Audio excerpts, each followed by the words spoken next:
Sistem pendidikan plutokrasi itu masih terpusat kepada negara yang dipengaruhi oleh kekayaan yang dimana tidak menguntungkan masyarakat kecil.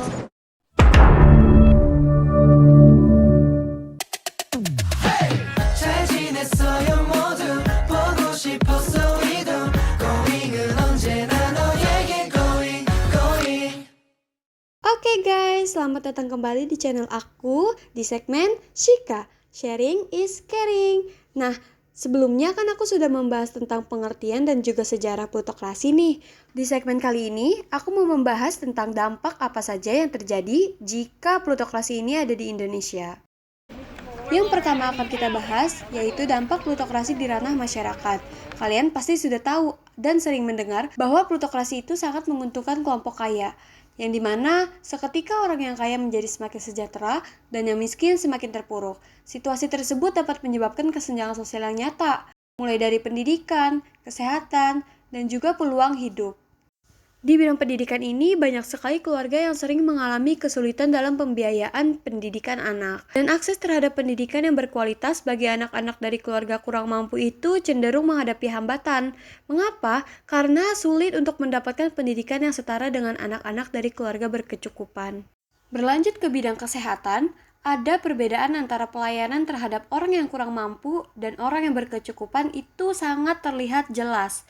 Jika kita tidak mempunyai biaya untuk membayar tagihan kesehatan, maka tidak akan ditindaklanjuti pengobatan yang sedang dijalani. Begitu pula sebaliknya, jika kita mempunyai biaya untuk membayar tagihan kesehatan, maka dengan gampang kita akan mendapatkan pelayanan tersebut.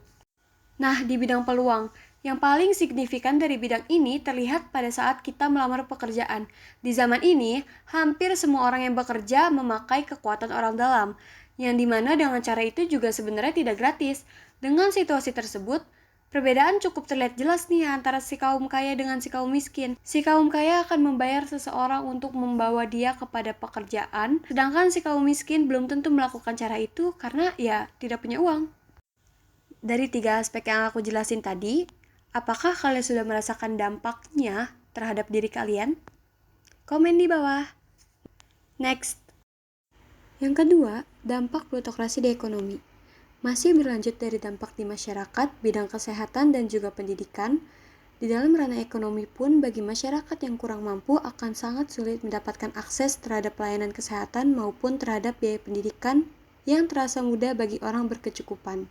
Terkadang, anak berkecukupan tersebut mampu membeli buku yang dijadikan panduan belajar, sedangkan anak kurang mampu tidak bisa membeli buku tersebut. Selain itu, anak-anak dari keluarga kurang mampu juga mungkin terpaksa putus sekolah karena masalah biaya. Nah, dampak di ranah ekonomi yang paling signifikan adalah ketika ekosistem ekonomi menguntungkan dan terfokus kepada kelompok kaya, sedangkan kelompok miskin tidak diperhatikan.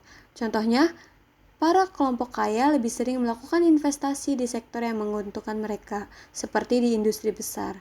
Padahal dengan itu mereka bisa mendistribusikan kekayaan mereka kepada masyarakat kecil seperti pedagang UMKM. Hal ini dapat menyebabkan masyarakat tidak mempercayai sistem ekonomi dalam negara kita sendiri. Yang ketiga, ada dampak plutokrasi di politik.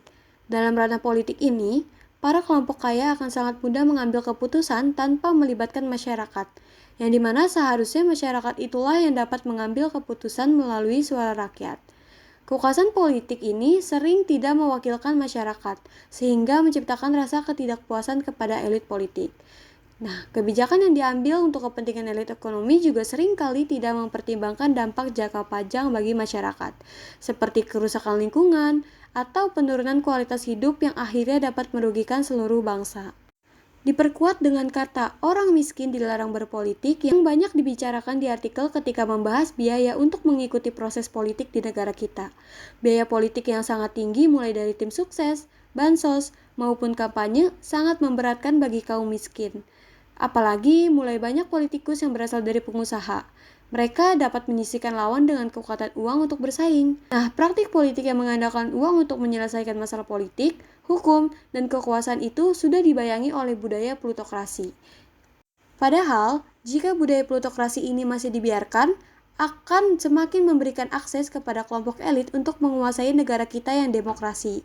Tidak menutup kemungkinan juga bahwa di masa depan akan terjadi maraknya korupsi dalam politik.